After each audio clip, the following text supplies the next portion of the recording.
नौमिन्यायसुधाधिकृज्जयमुनीन् श्रीपादरसन्मणीन् व्यासार्यान् विविधागमब्धिविहरान् श्रीवादिराजानपि वन्दे हंसवरान् रघुत्तमगुरून् वैदद्यवारानिधीन् श्रीसत्यव्रतराघवेन्द्रमुनिपान् सद्बोधसध्यानपान् विद्यायां विबुधाचार्यं वेदज्ञानाब्धिचन्दिरम् दुर्मतध्वान्तमार्तण्डं सत्यध्यानमुनिं भजे सत्याभिज्ञकराब्जोत्थान् पञ्चाशद्वर्षपूजकान् सत्यप्रमोदतीर्थार्यान् नौमिन्यायसुधारतान् शास्त्रेषु पारदर्श्वानं शास्त्रज्ञेषु च वत्सलं दीनभक्तोद्धारकरं सत्यात्मानं गुरुं भजे विद्यापीठविधातारं विद्यावारिधिचन्दिरं विद्यार्थिवत्सलं वन्दे महामहिमसद्गुरुम् आपादमौलिपर्यन्तं गुरूणाम् आकृतिं स्मरेत् तेन विघ्नाः प्रणश्यन्ति सिद्ध्यन्ति च मनोरथाः ಶ್ರೀಗುರುಭ್ಯೋ ನಮಃ ಹರಿ ಓಂ. ಭಗವಂತ ನಿರ್ವಿಘ್ನವಾಗಿ 16 ಅಧ್ಯಾಯಗಳನ್ನು ಶ್ರೀಮನ್ಮಹಾಭಾರತ ತಾತ್ಪರ್ಯದ 16 ಅಧ್ಯಾಯಗಳನ್ನು ನಿರ್ವಿಘ್ನವಾಗಿ ನಡೆಸಿದ್ದಾನೆ. ಇನ್ನು ಮುಂದೂ ಕೂಡ ನಿರ್ವಿಘ್ನವಾಗಿಯೇ ನಡೆಸ್ತಾನೆ. ಮಧ್ಯದಲ್ಲಿ ಒಂದು 10-12 ದಿನಗಳ ಕಾಲ ಬೇರೆ ಊರುಗಳಿಗೆ ಹೋಗುವ ಪ್ರಸಂಗ ಇರುವುದರಿಂದ ಅನಿವಾರ್ಯತೆಯಿಂದ ಹೋಗಿದ್ದೆ. ಹಾಗಾಗಿ ಪಾಠ 10-12 ದಿವಸ ನಿಂತಿತ್ತು. ಮತ್ತೆ ಪುನಃ ಪ್ರಾರಂಭ ಮಾಡೋಣ. 16 ಅಧ್ಯಾಯಗಳು ಮುಗಿದಿದ್ವು. 17ನೇ ಅಧ್ಯಾಯ ರುಕ್ಮಿಣಿ ಸ್ವಯಂವರ. ಕೃಷ್ಣ ಮತ್ತು ರುಕ್ಮಿಣಿಯ ಸ್ವಯಂವರ. ಇದು ಲೋಕ ಕಲ್ಯಾಣಕ್ಕಾಗಿಯೇ ಭಗವಂತ ತಾನು ಅವತಾರ ಮಾಡಿ ಎಲ್ಲ ಕಲ್ಯಾಣಗಳನ್ನು ಮಾಡಿಕೊಂಡಿದ್ದಾನೆ. ಅದರಲ್ಲಿ ಒಂದಾದದ್ದು ರುಕ್ಮಿಣಿ ಕಲ್ಯಾಣ. ಅದನ್ನು ಇವತ್ತೇ ಶುಕ್ರವಾರ ದಿವಸ ಪ್ರಾರಂಭ ಮಾಡಿಸ್ತಾ ಇದ್ದಾನೆ.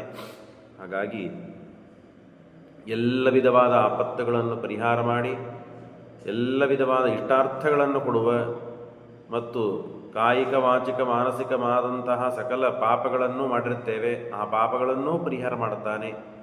ಮತ್ತು ಕಾಯಿಕ ವಾಚಿಕ ಮಾನಸಿಕ ಮಾಡಿದಂತಹ ಸಕಲ ಸತ್ಕರ್ಮಗಳನ್ನು ಭಗವಂತನಿಗೆ ಸಮರ್ಪಣೆ ಮಾಡಿ ದೇವರ ಈ ಅದ್ಭುತವಾದ ಚರಿತ್ರೆಯನ್ನು ಕೇಳುವ ಭಾಗ್ಯ ಪುಣ್ಯ ನಮಗೆ ದೊರಕಲಿ ಅಂತ ಈ ಸಮರ್ಪಣ ಮುಖಾಂತರವಾಗಿ ಆ ಪುಣ್ಯವನ್ನು ಪ್ರಾರ್ಥಿಸುತ್ತಾ ಈ ಕಥೆಯನ್ನು ಪ್ರಾರಂಭ ಮಾಡ್ತೇನೆ. ಅದ್ಭುತವಾದ ನಿರ್ಣಯಗಳೊಂದಿಗೆ ಶ್ರೀಮದ್ ಆನಂದ ತೀರ್ಥ ಭಗವತ್ಪಾದಾಚಾರ್ಯರು ರುಕ್ಮಿಣಿ ಸ್ವಯಂವರ ಭಾಗವತದಲ್ಲಿ ಬಂದಿದೆ, ಅನೇಕ ಪುರಾಣಗಳಲ್ಲೆಲ್ಲ ಬಂದಿದೆ. ಅದನ್ನು ಏಕತ್ರ ಸಂಗ್ರಹ ಮಾಡಿ ಅಲ್ಲಲ್ಲಿ ಬಂದ ಸಮಸ್ಯೆಗಳನ್ನು ಪರಿಹಾರ ಮಾಡ್ತಾ ನಿರ್ಣಯಗಳನ್ನು ಕೊಡ್ತಾ ಶ್ರೀಮದಾಚಾರ್ಯರು ಅದ್ಭುತವಾದ ನಿರ್ಣಯಗಳನ್ನು ಈ 17ನೇ ಅಧ್ಯಾಯದಲ್ಲಿ ತಿಳಿಸಿಕೊಡ್ತಾರೆ. ಅದನ್ನು ಯಥಾಮತಿಯಾಗಿ ಹೇಳುವ ಪ್ರಯತ್ನ ಮಾಡುತ್ತೇನೆ. ಗಥೇತ ಚೇದಿಪೇ ಸ್ವಕಂ ಪುರಂ ಜನಾರ್ದನೋ ಶೃಣೋತ್ ರಮೈವ ರುಕ್ಮಿಣೀತಿ ಚೋದ್ಯತಾಂ ಸ್ವಯಂವರಾಯ ತಾಂ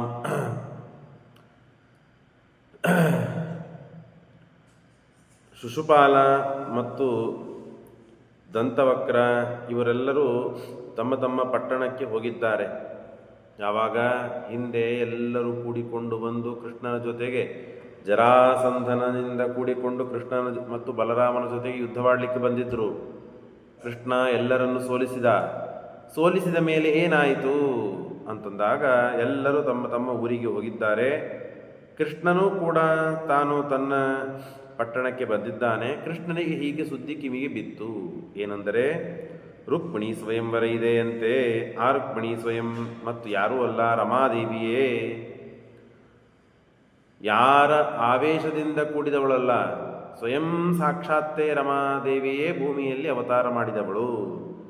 ಹಾಗಾಗಿ ಸ್ವಯಂವರ ಮಾಡಿಕೊಳ್ಳಬೇಕು ಅಂತ ಅವಳು ಉದ್ಯುಕ್ತಳಾಗಿದ್ದಾಳೆ ಅಂತನ್ನುವ ಸುದ್ದಿ ಕೃಷ್ಣನಿಗೆ ಕೇಳಲ್ಪಡುತ್ತದೆ.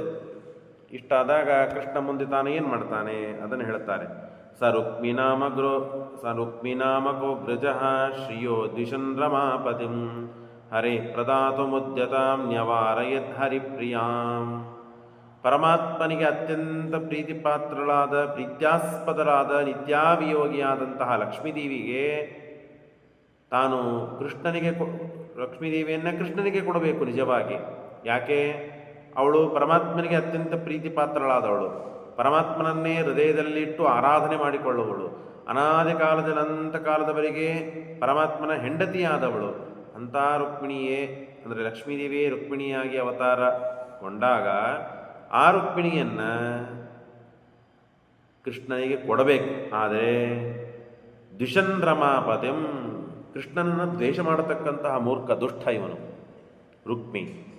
ಹಾಗಾಗಿ ಕೃಷ್ಣನಿಗೆ ಕೊಡಬೇಕು ಅಂತ ಹೇಳಿ ಭೀಷ್ಮಕ ರಾಜನಿಗೆ ಆಸೆ ಇತ್ತು, ಇನ್ನು ಅನೇಕ ರಾಜರಿಗೆ ಆಸೆ ಇತ್ತು, ಅಪೇಕ್ಷೆ ಇತ್ತು. ಆದರೆ ಆ ರುಕ್ಮಿಯ ಒತ್ತಾಯ ಏನು ಅಂದರೆ ಸ್ವಯಂವರವನ್ನು ಮಾಡೋಣ, ಸ್ವಯಂವರ ಮುಖಾಂತರವಾಗಿ ನನ್ನ ಗೆಳೆಯನಾದಂತಹ ನನ್ನ ಗುರುವನ ಶಿಷ್ಯನಾದ ಶಿಶುಪಾಲನಿಗೆ ನನ್ನ ತಂಗಿಯನ್ನು ಕೊಟ್ಟು ಮದುವೆ ಮಾಡೋಣ. ಒಂದು ಹಿಂದೆ ಸಂಚಾಗಿರ್ತದೆ, ಒಂದು ಪ್ಲ್ಯಾನ್ ಆಗಿರ್ತದೆ. ಏನಂತ? ರುಕ್ಮಿಣಿಯನ್ನು ಕೃಷ್ಣನಿಗೆ ಸರ್ವಥಾ ಸಿಗದೇ ಇದ್ದಂತೆ ಮಾಡಬೇಕು. ನನ್ನ ತಂಗಿ ಅವಳು, ಹಾಗಾಗಿ ನಾನು ಯಾರಿಗೆ ಹೇಳುತ್ತೇನೋ ಅವರೇ ಮದುವೆ ಆಗಬೇಕು, ಕೃಷ್ಣನಿಗೆ ಒಟ್ಟಾರೆ ಸಿಗಬಾರದು ಅಂತ ಹೇಳಿ ಸಂಚು ಮಾಡಿ ಹೀಗೆ ಒಂದು ಸ್ವಯಂವರ ಘೋಷಣೆ ಮಾಡೋಣ. ರುಕ್ಮಿಣಿಗೆ ಶಿಶುಪಾಲನ ಕೊಟ್ಬಿಡ್ತೇನೆ ಅಂತ ರುಕ್ಮಿಣಿ ಮುಂದೆ ಹೇಳಿದರೆ ರುಕ್ಮಿಣಿ ಒಪ್ಪುವುದಿಲ್ಲ. ಹಾಗಾಗಿ ರುಕ್ಮಿಣಿ ಮುಂದೆ ಏನು ಸುದ್ದಿ ಹೇಳುವುದಂದರೆ, ನಿನಗೆ ಮದುವೆ ವಯಸ್ಸಾಗಿದೆ, ನೀನು ವಿವಾಹ ಮಾಡಿಕೊಳ್ಳುವ ಸಮಯ ಬಂದಿದೆ, ಹಾಗಾಗಿ ನೀನು ರಾಜಪುತ್ರಿ, ರಾಣಿ ನೀನು, ಹಾಗಾಗಿ ಸ್ವಯಂವರವನ್ನು ಘೋಷಣೆ ಮಾಡ್ತೇನೆ. ಆ ಸ್ವಯಂವರದಲ್ಲಿ ಯಾರು ತಮ್ಮ ಪರಾಕ್ರಮವನ್ನು ತೋರಿಸ್ತಾರೋ ಅವರಿಗೆ ನೀನು ವರಮಾಲೆಯನ್ನು ಹಾಕು, ನಿನಗೆ ಯಾರು ಸೇರ್ತಾರೋ ಅವರಿಗೆ ನೀನು ವರಮಾಲೆ ಹಾಕು, ಯಾರು ಗುಣವಂತರೋ ಅವರಿಗೆ ನೀನು ವರಮಾಲೆಯನ್ನು ಹಾಕು ಅಂತ ಹೇಳೋಣ. ಕೃಷ್ಣನನ್ನು ಬಡದೇ ಇದ್ದಂತೆ ಮಾಡಿಬಿಡೋಣ, ಈ ಶಿಶುಪಾಲನಿಗೆ ಮಾಲೆಯನ್ನು ಹಾಕಿಸಿ ಮದುವೆ ಮಾಡಿಸ್ಬಿಡೋಣ ಅಂತ ಮೊದಲೇ ಸಂಚು ಹಾಕಿರ್ತಾನೆ. ಹಾಗಾಗಿ ಪ್ರಘೋಷಿತೋ ಸ್ವಯಂವರೇಥ ತೇನ ಮಾಗದಾದಯ ಸಮೀಯುರುಗ್ರ ಪೌರುಷಾ ಸಸಲ್ವ ಪೌಂಡ್ರಚೇದಿಪಾ. ಆಗ ಸ್ವಯಂವರವನ್ನು ಘೋಷಣೆ ಮಾಡಿದ್ದಾನೆ. ಮಹಾಪರಾಕ್ರಮಿಗಳು ಬಂದಿದ್ದಾರೆ. ಯಾರು? ಸಾಲ್ವ ಬಂದಿದ್ದಾನೆ, ಮಾಗಧ ಜರಾಸಂಧ ಬಂದಿದ್ದಾನೆ.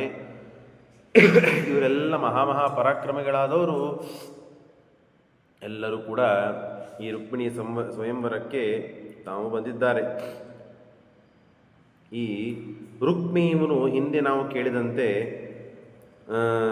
ಅಗ್ನಿಪುತ್ರನ ಆವೇಶ, ಶುಚಿ ಅಂತ ಹೇಳಿ ಅಗ್ನಿಪುತ್ರ ಅವನ ಆವೇಶ ಇದೆ, ಇಲ್ವಲ ಅಂತನ್ನುವ ರಾಕ್ಷಸನ ಆವೇಶ. ಹಾಗಾಗಿ ಈ ಆವೇಶ ಮೂಲಕವಾಗಿ ಈ ದುರ್ಬುದ್ಧಿ ಅವನಿಗೆ ಬಂದಿದೆ. ಕೃಷ್ಣನಿಗೆ ಕೊಡಬಾರದು, ಕೃಷ್ಣನನ್ನು ದ್ವೇಷ ಮಾಡಬೇಕು, ಕೃಷ್ಣನ ದ್ವೇಷವನ್ನು ಮಾಡುವ ವ್ಯಕ್ತಿಗಳಿಗೆ ನನ್ನ ತಂಗಿಯನ್ನು ಕೊಡಬೇಕು ಅಂತ ಹೇಳಿ ತಾನು ಈ ವಿಚಾರವನ್ನು ಮಾಡಿದ್ದಾನೆ.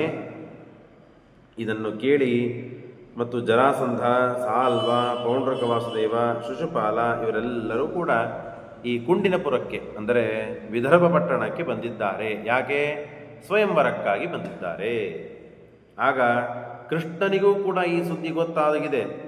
ಹಾಗಾಗಿ ಆಗಿಂದಾಗ ಕೃಷ್ಣ ತನ್ನ ವಾಹನನಾದಂತಹ ಗರುಡನನ್ನು ನೆನೆಸ್ತಾನೆ.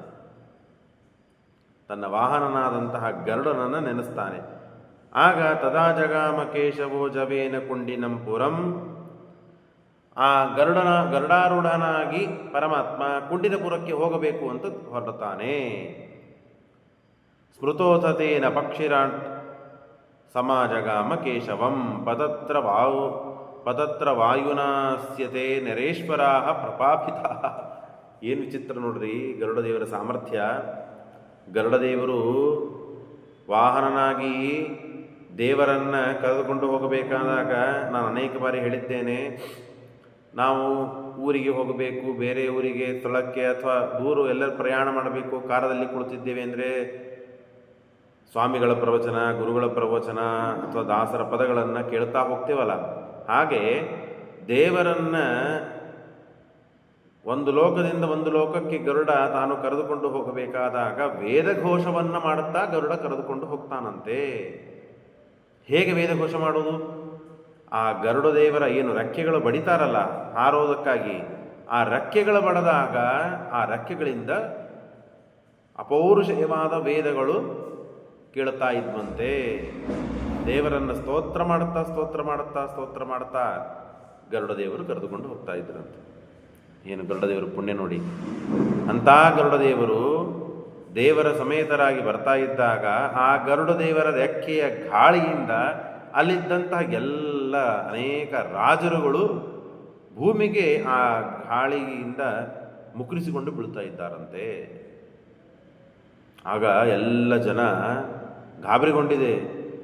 ಇನ್ನು ದೇವರಲ್ಲ, ದೇವರ ವಾಹನ, ಆ ವಾಹನನಾದ ಗರುಡನ ಪರಾಕ್ರಮವೇ ಎಷ್ಟು ಅಂತಂದರೆ ದೇವರ ಪರಾಕ್ರಮ ಇನ್ನೆಷ್ಟು ಇರಲಿಕ್ಕಿಲ್ಲ ಅಂತ ಹೇಳು ಎಲ್ಲರೂ ಗಾಬರಿಗೊಂಡಿದ್ದಾರೆ. ಅದನ್ನೇ ಹೇಳ್ತಾರೆ ನೋಡ್ರಿ,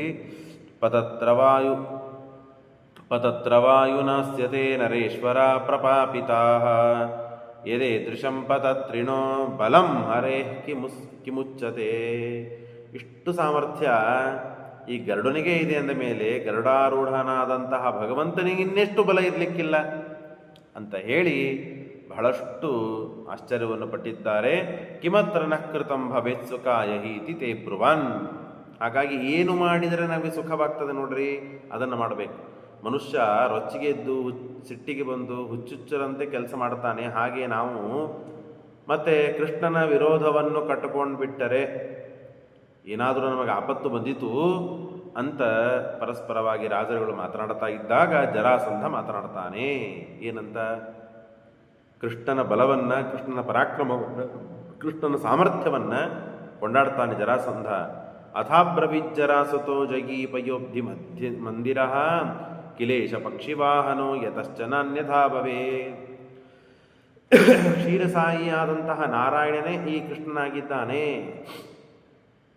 ಬೇರೆಯವರು ಯಾರೂ ಅಲ್ಲಿವನು ಕೃಷ್ಣ ಅಂದರೆ ಇಷ್ಟು ಶಕ್ತಿ ಸಾಮರ್ಥ್ಯ ಇದೆಲ್ಲ ನೋಡಿದರೆ ಮತ್ತು ಇಷ್ಟು ಬಾರಿ ನಮ್ಮನ್ನು ಅನಾಯಾಸವಾಗಿ ಸೋಲಿಸ್ತಾನೆ ಅಂತಂದರೆ ಇವನು ಬೇರೆ ಅಲ್ಲಿವನು, ಆ ನಾರಾಯಣನೇ ಕೃಷ್ಣನಾಗಿದ್ದಾನೆ. ಜಿತಾವಯಂನ ಸರ್ವಶೋ, ನಾನು ಅನೇಕ ಬಾರಿ ಹೋಗಿ ಜಗಳಾಡಿದ್ದೇನೆ, ಅನೇಕ ಬಾರಿ ಯುದ್ಧ ಆಡಿದ್ದೇನೆ, ಎಲ್ಲರೂ ಕೂಡಿ ಯುದ್ಧವಾಡಿದ್ದೇವೆ. ಆದಾಗಲೂ ಕೃಷ್ಣನನ್ನು ಏನೂ ಮಾಡಲಿಕ್ಕೆ ಸಾಧ್ಯವಾಗಲಿಲ್ಲ. ಜಿತಾವಯಂನ ಸರ್ವಶೋ ಅಮುನ ಏಕ ಕಲೇನ ಸಂಯೋಗೆ ಅನೇಕಶೋನ ಸಂಗತೈರ್ಜಿತ ಕದಾಚಿದೇಶ. ಎಲ್ಲರೂ ಪ್ರತ್ಯೇಕವಾಗಿಯೂ ಗೆಲ್ಲಿಕ್ಕಾಗಲಿಲ್ಲ, ಎಲ್ಲರೂ ಕೂಡಿಯಾಗಿಯೂ ಕೃಷ್ಣನನ್ನು ಗೆಲ್ಲಿಕ್ಕಾಗುವುದಿಲ್ಲ ಅಂದ ಮೇಲೆ ಅಮುಷ್ಯ ಅಷ್ಟೇ ಅಲ್ಲ. ಹಿಂದಕ್ಕೆ ಒಂದು ಘಟನೆ ಆಯಿತು. ಯುದ್ಧಕ್ಕೆ ನಾವು ಬಂದಾಗ ಕೃಷ್ಣನ ಅಣ್ಣ ಬಲರಾಮ, ಅವನ ಕೈಯಲ್ಲಿ ಸಿಕ್ಕಿಬಿಟ್ಟಿದ್ದೆ ನಾನು. ಇನ್ನೇನು ಆ ಬಲರಾಮನನ್ನು ಕೊಂದೇ ಹಾಕಬೇಕು ಅನ್ನೋದ್ರೊಳಗೆ ಆಕಾಶವಾಣಿ ಆಯಿತು. ಆ ಆಕಾಶವಾಣಿಯ ಬಲದಿಂದ, ಆಕಾಶವಾಣಿಯಿಂದ ನಾನು ಬಚಾವಾದೆ, ನಾನು ಸಾಯದೇನೆ ಉಳಿದುಕೊಂಡೆ. ಇಲ್ಲದೇ ಇದ್ದರೆ ಅವತ್ತೇ ನಾನು ಆ ಬಲರಾಮನ ತುತ್ತಾಗ್ಬಿಡ್ತಿದ್ದೆ. ಅಂದರೆ ಬಲರಾಮನ ಸಾಮರ್ಥ್ಯ ಹೀಗೆ, ಗರುಡನ ಸಾಮರ್ಥ್ಯ ಹೀಗೆ ಅಂದ ಮೇಲೆ ಇವರಿಗೆ ಸ್ವಾಮಿಯಾದ ಕೃಷ್ಣನ ಸಾಮರ್ಥ್ಯ ಏನಿರಬೇಕು ಅಂತ ಹೇಳಿ ತನ್ನ ದೌರ್ಬಲ್ಯವನ್ನು, ತಾನು ಸೋತದ್ದನ್ನು ಎಲ್ಲವನ್ನು ತಳಗೆ ಮುಖ ಹಾಕಿಕೊಂಡು ತನ್ನ ಶಿಷ್ಯರ ಮುಂದೆ, ತನ್ನ ಪರಿವಾರದ ಮುಂದೆ ಕೃಷ್ಣನ ಸಾಮರ್ಥ್ಯವನ್ನು ಕೊಂಡಾಡ್ತಾ ಇದ್ದಾನೆ. ನಾಚಿಕೆಯಿಂದ ಕೃಷ್ಣ ಇಷ್ಟು ಸಮರ್ಥನಾಗಿದ್ದಾನೆ ಅಂತ ಹೇಳ್ತಾ ಇದ್ದು. ಕಿಮಸ್ಯ ತುಚ್ಯತೆ ಬಲಂ ವಯಂ ತೃಣೋಪಮಾ ಕೃತಾ ಅದೃಶ್ಯ ವಾಕ್ಯತೋತ್ಯಜತ್ ಪ್ರತಾಡನ ಸುಪೀಡಿತಂ. ಹೊಡಿಸಿಕೊಂಡು ಹಣ್ಣಾಗಿ ಹೋಗಿದ್ದೆ ನಾನು. ಅದೃಶ್ಯ ವಾಣಿಯಿಂದ ನನ್ನನ್ನು ಬಿಟ್ಟುಬಿಟ್ಟ, ನಮ್ಮನ್ನು ತೃಣಕ್ಕೆ ಸಮಾನವಾಗಿ ಬದುಕೋ ಹೋಗಿ ಅಂತ ಹೇಳಿ ಪ್ರಾಣಿಗಳನ್ನು ಬಿಟ್ಟಂತೆ ಬಿಟ್ಟರು ಕೃಷ್ಣ ಬಲರಾಮರು. ಈ ಅವಸ್ಥೆ ನಮ್ಮನ್ನು ಮಾಡಿದ್ರು ಅಂತ ಹೇಳಿ ತನ್ನ ಶಿಷ್ಯರ ಮುಂದೆ, ತನ್ನ ಫಾಲೋವರ್ಸ್, ತನ್ನ ಶಿಷ್ಯರ ಮುಂದೆ ಇದನ್ನೆಲ್ಲ ಹೇಳ್ತಾ ಇದ್ದಾನೆ ಜರಾಸಂಧ.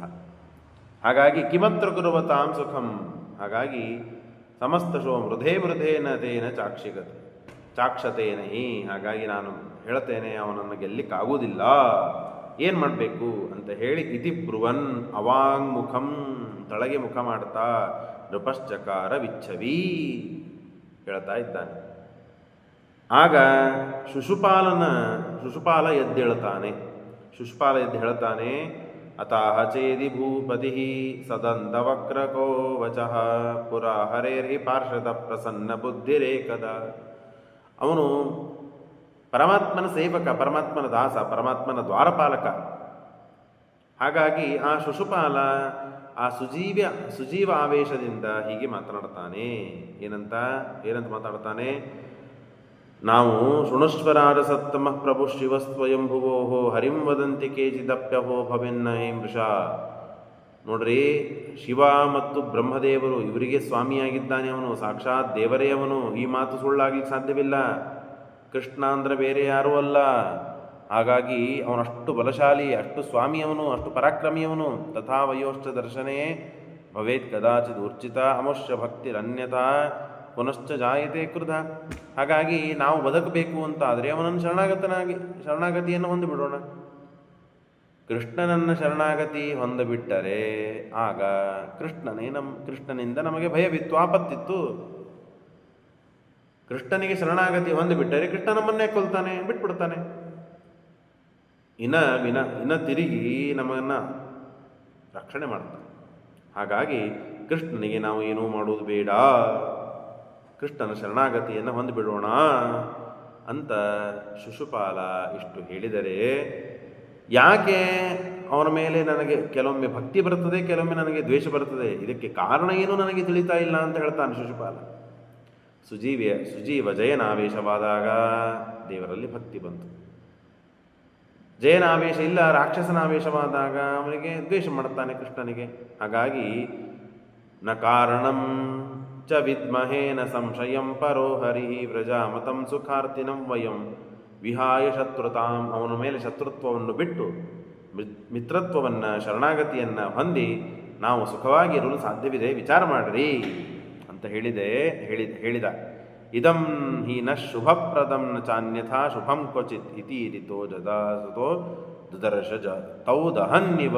ಆ ಶಿಶುಪಾಲ ಮತ್ತು ದಂತವಕ್ರರನ್ನ ಇಷ್ಟು ಮಾತುಗಳನ್ನು ಆಡಿದ್ದನ್ನು ಈ ಜರಾಸಂಧ ನೋಡಿ ಸಿಟ್ಟಿಗೆ ಬಂದು ಕಣ್ಣಿನಿಂದೇ ಅವ್ರನ್ನ ಸುಟ್ಟು ಹಾಕಬೇಕು ಅನ್ನೋಷ್ಟು ಸಿಟ್ಟಿನಿಂದ ನೋಡ್ತಾ ಇದ್ದಾನೆ.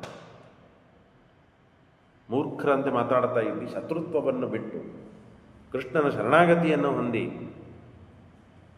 ದ್ವೇಷ ಬಿಡಬೇಕು ಅಂತ ಹೇಳ್ತಾ ಇದ್ದೀರಲ್ಲ, ಈಗ ನಮಗೆ ಅಪಜಯವಾಗಿದೆ, ಈಗ ನಾವು ಸೋತಿದ್ದೇವಂದ ಮಾತ್ರಕ್ಕೆ ನಾವು ಶರಣಾಗತಿ ಹೊಂದಬೇಕಾ ಅಂತನ್ನುವ ಅಭಿಪ್ರಾಯದಿಂದ ಕೃಷ್ಣ ಇವನ ಶತ್ರುವೇ, ಅವನ ಶತ್ರು, ಅವನ ಮೇಲೆ ದ್ವೇಷನೇ ಮಾಡಬೇಕು, ಶರಣಾಗತಿಯನ್ನು ಹೊಂದಕ್ಕದ್ದಲ್ಲ, ನೀ ಈ ಮಾತನ್ನು ಹೇಗೆ ಆಡಿದಿ ಅಂತನ್ನುವ ರೀತಿಯಲ್ಲಿ ಸಿಟ್ಟಿಗೆ ಬಂದು ಜರಾಸಂಧ ಅವರಿಬ್ಬರನ್ನು ಸುಡುವಂತೆ ನೋಡ್ತಾ ಇದ್ದಾನೆ. ದದರ್ಶತೌ ದಹನ್ನಿವ. ಇಷ್ಟು ನಡೀತಾ ಇದೆ. ಆಗ ಸಾಲ್ವ ತಾನು ಎದ್ದು ನಿಂದಿರ್ತಾನೆ. ಅದ ಪ್ರಹಸ್ಯ ಸೌಭರಾಟ್ ವಚೋ ಜಗಾದ ಮಾಗದಂ. ಜರಾಸಂಧನನ್ನು ಉದ್ದೇಶಿಸಿಕೊಂಡು, ಸಭಿಕರನ್ನು ಉದ್ದೇಶಿಸಿಕೊಂಡು ಈ ಮಾತನ್ನು ಹೇಳ್ತಾನೆ. ವಿನಿಂದ್ಯತೌ ಕ್ರುಧಾ ಸ್ಫುರಂತ ಮಿಕ್ಷಚ ನತನ್ಮೃಷಾ ಹರಿ ಸ್ವಯಂ. ಹೌದು, ಕೃಷ್ಣ ದೇವರೇ, ಅದರೊಳಗೇನು ಒಂದು ಮಾತು ಸುಳ್ಳಿಲ್ಲ. ಇರಲಿ, ದೇವರಾದರೆ ಏನಾಗಿತ್ತು? ನಾವೆಲ್ಲ ಹುಟ್ಟಿ ಬರ್ತೇವೆ ಅಂತ ಹೇಳಿ ಅವನು ಹುಟ್ಟಿ ಬಂದಿದ್ದಾನೆ ನಮ್ಮ ಸಂಹಾರ ಮಾಡೋದಕ್ಕಾಗಿ, ನಮ್ಮನ್ನು ದ್ವೇಷ ಮಾಡೋದಕ್ಕಾಗಿ. ಅಂದಮೇಲೆ ನಾವು ಕೂಡ ಅವನನ್ನು ದ್ವೇಷ ಮಾಡುವುದೇ ನಮ್ಮ ಧರ್ಮ. ನತನ್ಮೃಷಾ ಹರಿಸ್ವಯಂ ಜನಾರ್ದನೋ ವಧಾಯನಃ ಪ್ರಜಾತ ಏಷ ಯಾದವೋ ವಯಂ ಹಿ ದಾನವೇಶ್ವರ ಸ್ವಧರ್ಮ ಏಷನ ಸದಾ. ನಮ್ಮ ಧರ್ಮ ಏನು ಅಂತಂದರೆ, ಅವನು ಭೂಮಿ ಮೇಲೆ ಅವತಾರ ಮಾಡಿ ಧರ್ಮ ಸಂಸ್ಥಾಪನೆ ಮಾಡ್ತಾ ಇದ್ದಾನೆ. ಅಂದರೆ ನಾವು ಭೂಮಿ ಮೇಲೆ ಅವತಾರ ಮಾಡಿ ನಾವು ಅಧರ್ಮವನ್ನು ಸ್ಥಾಪನೆ ಮಾಡಬೇಕು, ಕೃಷ್ಣನ ದ್ವೇಷ ಮಾಡಬೇಕು. ಇದರಿಂದಲೇ ನಮಗೆ ಸದ್ಗತಿ ಆಗ್ತದೆ. ಅರ್ಥ ಮಾಡಿಕೊಳ್ಳಿ ನೀವು. ಅವನನ್ನು ಶರಣಾಗತಿಯನ್ನು ಹೊಂದಿದರೆ ಸದ್ಗತಿ ಆಗುವುದಿಲ್ಲ ನಮಗೆ.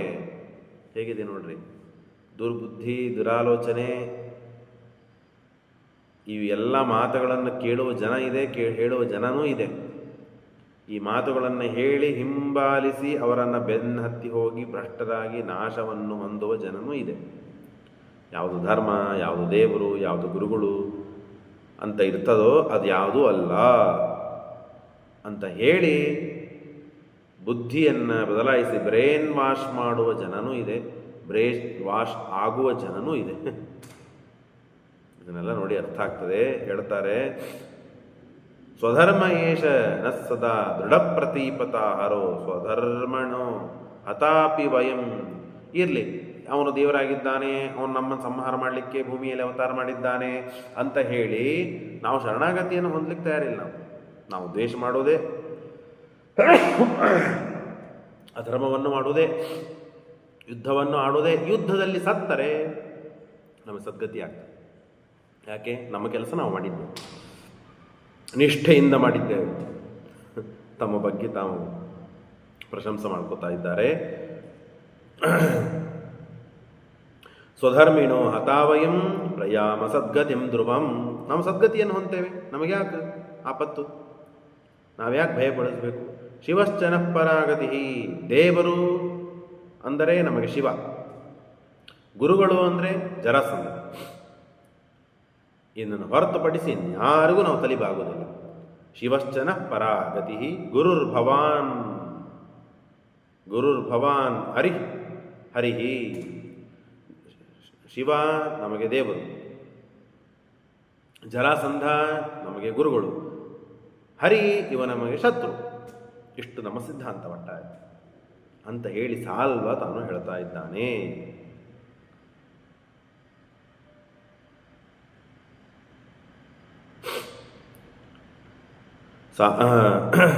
ಶಿವಶ್ಚನ ಪರಾಗತಿ ಗುರುರ್ಭವಾನ್ ಹರಿಹಿ ಇತೀರತ ಸಜಾಗತೋ. ಇಷ್ಟು ಮಾತನ್ನು ಹೇಳಿದಾಗ ಜರಾಸಂಧನಿಗೆ ಧೈರ್ಯ ಬಂತು. ಧೈರ್ಯ ಬಂದಂತೆ ತೋರಿಸಿದ. ತಳಗೆ ಮುಖ ಹಾಕೊಂಡು ಕೂತಿದ್ದ. ಸಿಟ್ಟಿಗೇನೋ ಬಂದಿದೆ, ಆದರೆ ಉತ್ತರ ಕೊಡೋರು ಯಾರೂ ಇಲ್ಲಲ್ಲಪ್ಪ, ನನ್ನ ಪರವಾಗಿ ಮಾತನಾಡೋರು ಯಾರೂ ಇಲ್ಲಲ್ಲ, ಕೃಷ್ಣನನ್ನು ದ್ವೇಷ ಮಾಡೋರು ಯಾರೂ ಇಲ್ಲಲ್ಲ ಅಂತ ಅಂದ್ಕೊಂಡಿದ್ದ. ಸಾಲ್ವನ ಈ ಮಾತುಗಳನ್ನು ಕೇಳಿ ಉತ್ಸಾಹಭರಿತನಾಗಿ, ಭೇಷ್ ಭಲೆ ಭಲೆ, ಇದು ಇದು ಇದು ಮಾತಂದರೆ ಈ ಮಾತಿರಬೇಕು ಅಂತ ಹೇಳಿ ತಾನು ಅವನಿಗೆ ಶಭಾಷ್ ಅಂತ ಹೇಳ್ತಾ ಇದ್ದಾನೆ. ಯಾರಿಗೆ? ಸಾಲ್ವನಿಗೆ. ಜರಾಸಂಧ ಜಗಾದ ಸಾಧು ಸಾಧ್ವಿತಿ ತಥೈವ ರುಕ್ಮಿ ಪೂರ್ವಕಾ ಕರುಷ ಚೇದೀಪೋ ಚ ತೌ ವಿನಿಶ್ಚಯಂ ಕುಬದ್ಧಯೋ ಯುದೇಹಿ ಚಕ್ರುರುಚಿತಂ. ಆಗ ಎಲ್ಲರೂ ನಿಶ್ಚಯಮಲ್ಲ. ಸಾಲ್ವ ಹೇಳಿದ ಮಾತು ನಿಜ, ಜರಾಸಂಧನಿಗೂ ಒಪ್ಪಿಗೆ ಆಗಿದೆ, ನಾವು ಮಾಡುವುದು ಅತ್ಯಂತ ಯೋಗ್ಯವಾದ ಕೆಲಸ. ಹಾಗಾಗಿ ಜರಾಸಂಧನ ವಿರೋಧಿಯಾದ, ಜರಾಸಂಧನ ಶತ್ರು ಆದ ಕೃಷ್ಣ, ಅವನು ನಮ್ಮನ್ನು ಶತ್ರು. ಹಾಗಾಗಿ ನಮ್ಮ ಶತ್ರು ಆದದ್ದರಿಂದ ಅವನು ಏನಾದರೂ ಮಾಡಿ ಇಲ್ಲ ಅಂತ ಮಾಡಬೇಕು. ತದಾ ಪ್ರತೀಪಕಾರಿಣೋ ಭವಾಮ ಕೃಷ್ಣ ಇತ್ಯಪಿ ಗುರು ಪ್ರಸಾದಮಾಪ್ರತಾಂ ಕರುಷಚೇದಿ ಭೃಭುಜೋ. ಹೀಗೆ ಎಲ್ಲರೂ ಪಾಪ ಬುದ್ಧಿಗಳಾದಂತಹ ದುಷ್ಟ ವಿಚಾರದಲ್ಲೇ ಆಸಕ್ತಿಯನ್ನು ಪಡೆದ ಎಲ್ಲ ರಾಜರು ಕೃಷ್ಣನ ಬಗ್ಗೆ ಮಾತುಗಳನ್ನು ಆಡ್ತಾ ಇದ್ದಾರೆ. ಪುನಶ್ಚತೆ ತ್ವಮಂತ್ರಯನ್ ಸಹೈವ ಪಾಪ ಬುದ್ಧಯ ಧ್ರುವಂ ಸಮಾಗತೋ ಹರಿರ್ಲಭೇತ ರುಕ್ಮಿಣೀಮಿಮಾಂ. ಆದರೆ ನಾವು ಸ್ವಯಂವರ ಅಂತ ಘೋಷಣೆ ಮಾಡಿಬಿಟ್ಟಿದ್ದೇವೆ. ಕೃಷ್ಣ ಸ್ವಯಂವರಕ್ಕೆ ಬಂದೇ ಬಿಡುತ್ತಾನೆ. ಕೃಷ್ಣ ಸ್ವಯಂವರಕ್ಕೆ ಬಂದ ಅಂತಂದರೆ ಅಲ್ಲಿ ಅತ್ಯಂತ ನಮ್ಮ ಎಲ್ಲ ಪುರುಷರಲ್ಲಿ ಸುಂದರನಾದ ಒಳ್ಳೆ ವ್ಯಕ್ತಿಯಾಗಿ ಗುಣವಂತನಾಗಿ ಕಾಣುವುದಂದರೆ ಕೃಷ್ಣನೇ ಕಾಣ್ತಾನೆ. ನೋಡ್ರಿ ಮಾತುಗಳು ಹೇಗಿವೆ ನೋಡ್ರಿ, ಅವರು ಹೇಳುವುದೆಲ್ಲ.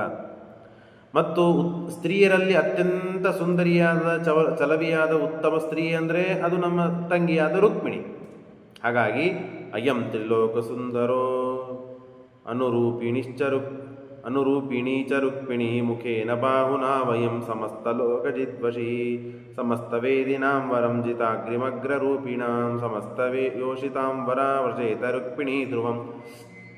ಹಾಗಾಗಿ ಇಷ್ಟು ಉತ್ತಮನಾದ, ಚಲುವನಾದ, ರೂಪವಂತನಾದ, ಗುಣವಂತನಾದ ಕೃಷ್ಣನನ್ನು ಬಿಟ್ಟು ಬೇರೆ ಯಾರಿಗೆ ವರಮಾಲೆ ಹಾಕ್ತಾಳೆ ರುಕ್ಮಿಣಿ?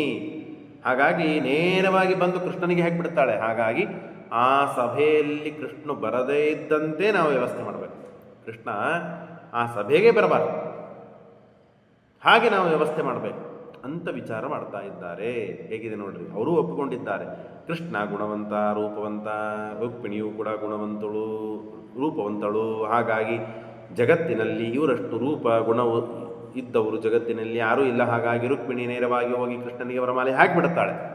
ಈ ಸಮಸ್ಯೆನೇ ಬರಬಾರದು ಅಂತಾದರೆ ಕೃಷ್ಣ ಆ ಸಭೆಗೆ ಬರಬಾರದು ಹಾಗಾಗಿ ವಯಂಚಮಾನ ಸಕ್ಷಮಂ ನಿತಾಂತಮಾಪ್ನುಮಂ ತದಾ ನ ಶಕ್ನಮೋ ನಿವಾರಿತಂ. ಕೃಷ್ಣ ಅವನು ಯುದ್ಧವಾಣಿ ಗೆಲ್ಲಬೇಕು ಅಂದರೆ ಈಗ ನಮ್ಮ ಕಡೆಯಿಂದ ಸಾಧ್ಯವಿಲ್ಲ, ಅವನು ತಡಿಬೇಕು ಅಂದರೆ ಸಾಧ್ಯವಿಲ್ಲ. ಹಾಗಾಗಿ ಅವನಿಗೆ ಅವಮಾನ ಮಾಡುವಂತೆ ಮಾಡಬೇಕು. ಕೃಷ್ಣನಿಗೆ ಅವಮಾನ ಮಾಡಿಬಿಟ್ಟರೆ ಅವನಿಗೆ ಸಭೆಗೆ ಬರುವುದಿಲ್ಲ, ಸಭೆಗೆ ಬರದೇ ಇದ್ದರೆ ರುಕ್ಮಿಣಿ ನಮಗೆ ಸಿಗ್ತಾಳೆ. ಅತಸ್ವಯಂವರೇ ಯಥಾ ನ ಸಂಗಮೋ ಹರೇರ್ಭವೇತ್ ತಥಾ ವಿಧಾನಮೇವ ನ ಸುನೀತಿ ರುಜಿತಾಂ ಧ್ರುವಂ ಅಥವನುದೇಯಮ. ಹಾಗಾಗಿ ಎಲ್ಲರಿಗೆ ಒಂದು ಆಸನ ಅಂತ ಇರ್ತದೆ. ಆದರೆ ಕೃಷ್ಣನಿಗೆ ಆಸನ ಕೊಡೋದು ಬೇಡ, ಕೃಷ್ಣನಿಗೆ ರೂಮ್ಗಳು ಕೊಡೋದು ಬೇಡ, ಕೃಷ್ಣನಿಗೆ ಯಾವ ಅರ್ಘ್ಯಪಾದ್ಯಾದಿಗಳನ್ನು ಕೊಡೋದು ಬೇಡ. ಅವನು ದ್ವಾರಕಾಧೀಶ, ಅವನು ರಾಜ, ಅವನ ಮೇಲೆ ಅವನಿಗೂ ಒಂದು ಮರ್ಯಾದೆ ಗೌರವ ಅಂತ ಅಪೇಕ್ಷೆ ಅವನಿಗೂ ಇದ್ದೇ ಇರ್ತದೆ. ಹಾಗಾಗಿ ನಾವು ಕೃಷ್ಣನಿಗೆ ಗೌರವ ಮರ್ಯಾದೆಗಳನ್ನು ಕೊಡದೇ ಇದ್ದರೆ ಕೃಷ್ಣ ಸಭೆಗೆ ಬರುವುದಿಲ್ಲ. ಸಭೆಗೆ ಬರದೇ ಇದ್ದಾಗ ತಾನು ಆರಾಮಾಗಿ ಹೋಗ್ಬಿಡ್ತಾನೆ. ನಮಗೆ ಬೇಕಾದ ಯಾವ ಕೆಲಸವೋ ಅದನ್ನು ಆರಾಮಾಗಿ ನಾವು ಮಾಡಿಕೊಳ್ಳಿಕ್ಕೆ ಸಾಧ್ಯವಿದೆ. ಸದರ್ಪಮಾನ ಸಂಯುತ ಕೃತ ಪ್ರಹಾಸ್ಯತಿ ಧ್ರುವಂ ಪುರಿಂ ಸ್ವಕಾಂ ತಥೋ ವಯಂ ವಿಧೇಮ ಸ್ವಯಂವರಂ. ಹಾಗಾಗಿ ಅವನು ಸಿಟ್ಟಿಗೆ ಬಂದು ಹೋಗ್ತಾನೆ, ನಮ್ಮ ಕೆಲಸವನ್ನು ನಾವು ಮಾಡಿಕೊಳ್ಳೋಣ, ಯಾಕೆ ಕಾಳಜಿ ಮಾಡಬೇಕು ಅಂತ ಹೇಳಿ ಇಷ್ಟೆಲ್ಲರೂ ಸೇರಿ ವಿಚಾರ ಮಾಡ್ತಾ ಇದ್ದಾರೆ. ಕೃಷ್ಣನನ್ನು ಏನಾದರೂ ಮಾಡಿ ಈ ಸಭೆಗೆ ಬರದೇ ಇದ್ದಂತೆ ಮಾಡಬೇಕು, ಅದಕ್ಕೆ ಅವಮಾನವನ್ನು ಮಾಡಬೇಕು. ಹೀಗೆ ಆದರೆ ನಮ್ಮ ರುಕ್ಮಿಣಿ ನಮ್ಮ ಶಿಶುಪಾಲನೆಗೆ ಸಿಗಲು ಸಾಧ್ಯವಿದೆ ಅಂತನೋ ವಿಷಯವನ್ನು ಎಲ್ಲ ರಾಜರು ತಾವು ವಿಚಾರ ಮಾಡಿ ಈ ನಿರ್ಣಯವನ್ನು ತೆಗೆದುಕೊಂಡಿದ್ದಾರೆ. ಕೃಷ್ಣ ಅನಂತ ಶಕ್ತಿಪೂರ್ಣ, ಸರ್ವಜ್ಞ, ಎಲ್ಲರ ಮನಸ್ಸನ್ನು ತಿಳಿದವನು, ಸರ್ವಸಮರ್ಥ, ಅನಾದಿ ಕಾಲದಿಂದಲೂ ರುಕ್ಮಿಣಿಯನ್ನು ತಾನು ಮದುವೆ ಮಾಡಿಕೊಂಡವನು. ಮತ್ತೊಂದು ಪ್ರತ್ಯೇಕವಾಗಿ ಮದುವೆ ಅಂತ ಇಲ್ಲ, ಆದರೂ ಲೋಕ ಕಲ್ಯಾಣಕ್ಕಾಗಿ ಮಾಡ್ತಾ ಇದ್ದಾನೆ. ಹಾಗಾಗಿ ಅವಶ್ಯವಾಗಿ ತಾನು ರುಕ್ಮಿಣಿಯನ್ನು ಕೈ ಹಿಡಿದು ಪಾಣಿಗ್ರಹಣವನ್ನು ಮಾಡಿ ಸಮಾಜಕ್ಕೆ, ಲೋಕಕ್ಕೆ, ಸಜ್ಜನರಿಗೆ ಒಳ್ಳೆಯದನ್ನು ಮಾಡೇ ಮಾಡ್ತಾನೆ ಅಂತ ಹೇಳ್ತಾರೆ. ಶ್ರೀಕೃಷ್ಣ ಅರ್ಪಣಮಸ್ತು. ಮತ್ತೆ ನಾಳೆ